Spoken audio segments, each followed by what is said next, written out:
guys, and welcome to my channel. Today, I want to talk to you about an issue that I think affects a lot of us, and one in particular that I've had to deal with. And the issue I'm talking about is the magical bill or letter that we receive informing us of an issue that, we're all of a sudden in the middle of, and we have to drop everything we're doing to tend to it because if you're anything like me, you want to address it quickly, get it off your to-do list, and not worry about it, especially if it's financial. Now, if you've ever faced anything like this, please go ahead and click subscribe on the bottom. At the end of the video, I ask you to click like unless you want to do so now because you love me already. And I hope this video is going to be just as helpful to you as it would have been to me had I seen it in time. So a few years ago, I received a letter from Los Angeles Department of Water and Power, LADWP, and it said that my water meter had been broken from before I even purchased the home I was living in.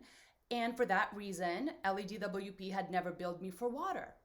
Now, they had billed me for electricity and for sewer charges, so I didn't know that my bill had to be more money. I never paid attention to it because I didn't realize that, I wasn't being billed for something. So unless you know that something is going wrong, you're not going to know to look for it, so to speak. Now I know. And because I previously lived in a townhome and not a house, I didn't know how much water I'd be using, especially because we have a pool.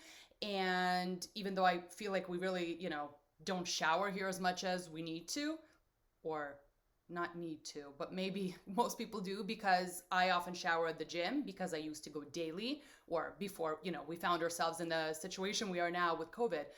But basically, we really barely used water here unless it was to water the grass that we have a little bit of and for the pool. So when I got this bill, I was kind of concerned, especially because there was no amount listed. And what it said was, you've been living in this house for 5 years. Well, we are here to inform you that your meter hasn't worked since before you moved in. And what we're going to do is figure it out and we're going to bill you for it. And I freaked out because I realized that I had never been charged for water for over 5 years. And their letter stated that they were going to base it on the use of the previous owners. Now, the previous owners had 5 people living in the house. I only have 2. The dogs don't count, so, they don't shower. And so how would that mathematical equation in any way compare to what I'm dealing with?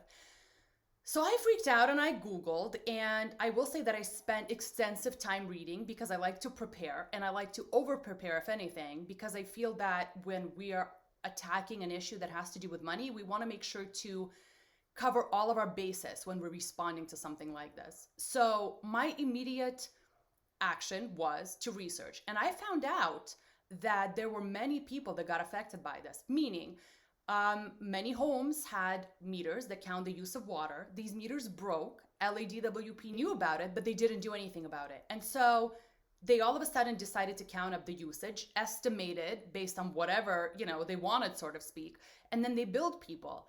And what I found is that, at least in the city of Northridge, I'm living in a city close to it, but city of Northridge was particularly affected because many individuals received these bills. A lot of them were older and they had to pay upwards of $10,000, money they did not have because they didn't budget for something they had no idea they weren't paying.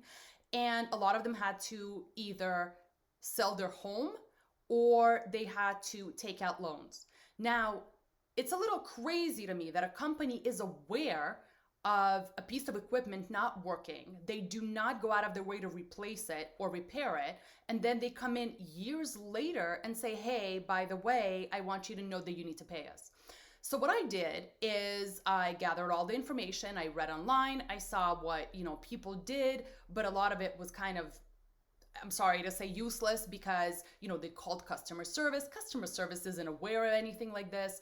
They don't know how to deal with it. Half the time, these phone calls go to Bangladesh. If they're not living in the city of Northridge, people that are maybe aware of what we're facing. So it's very weird to talk to someone who differs in their understanding of the system. And so what I found was that there were a lot of such individuals, and for that reason, there was a court case, a class action. And thankfully, I found it because I immediately took my letter. I researched LADWP, found their executive team. This is something I often do, but in this case, it totally, worked. And I reached out to a number of their executives and I wrote a letter. And in the letter, I always tell people, don't waste your time on phone calls. Customer service rarely works. I always write an email and I make sure to state the problem. Now, I won't say that it takes a couple of minutes to do. What you need to do is sit down and outline the issue. So in my case, what I said is, I've lived in this house for 5 years. The meter has been broken and you've been aware of that since prior to my moving in. You do not know how much water I would have used because the meter's never worked since I've been here. So estimating it based on previous owners who had 5 individuals in their home versus my 2 is inappropriate.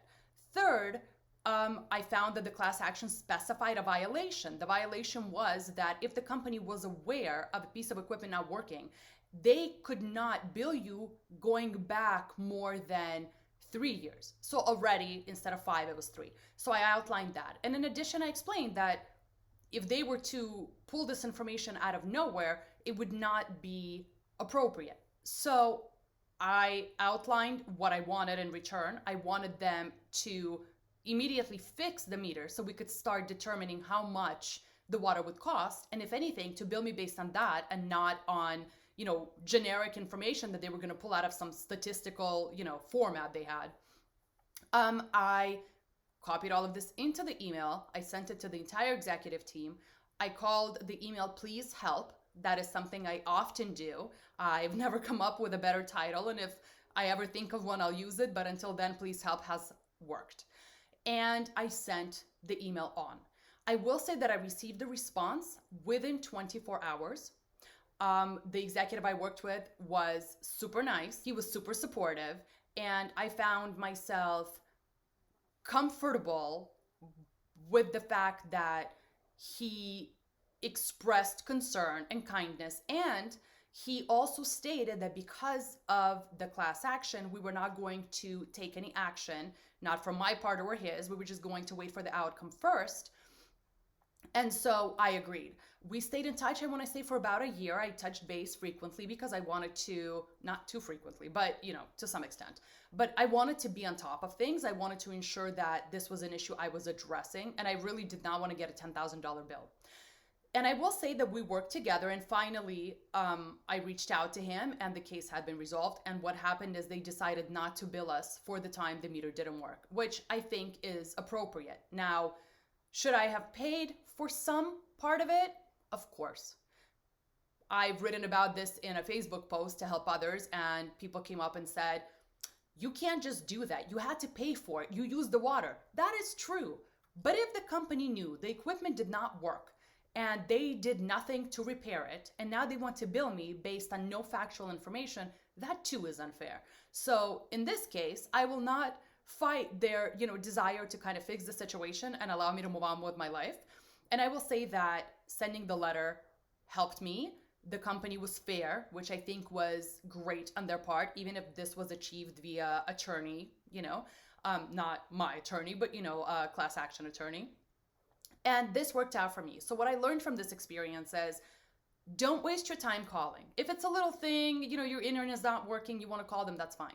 But if anytime you receive a bill, and it's a bill that you do not know what to do with, you don't know where to start, and you are overwhelmed. I see this often. People get overwhelmed and they think, "Oh my God, who do I talk to? What do I do? I don't know." Or "My English isn't great." Or, "I don't know the phone number to call." And I always think, stop. Your English doesn't have to be great. Write it in whatever language you speak. Go to Google, translate, and translate it into English. And even if it's broken English when it's translated, it's still going to suffice. Then Google the name of the company that you need and the word executive and team. You will get a list of individuals. A lot of times you're going to get their email at the same time. But if you do not get their email, copy one by one the executive team members' names, post them into Google, write the word email after it, so John Smith email, and you will often get it that way.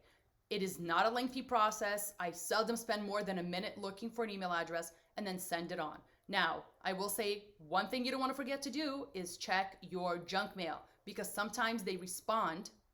Usually they'll call you, but sometimes they respond to your email, and they do so by creating a new email. They don't just respond to yours. And so sometimes it goes to the junk mail folder, and you want to make sure to just watch out for that. One more thing is, don't forget to add your full name, your email address. Even though you're sending it from your email, make sure to list it in the email inside, and your phone number if you want them to call you back. These are the things that have worked for me. I hope they work for you. Don't waste your time on phone calls and trying to explain your situation. Outline it in an email, and then you can copy and paste it as you're going through resolving this particular issue. I hope this has been helpful to you, and I will see you again next Saturday. Have a great week. Bye.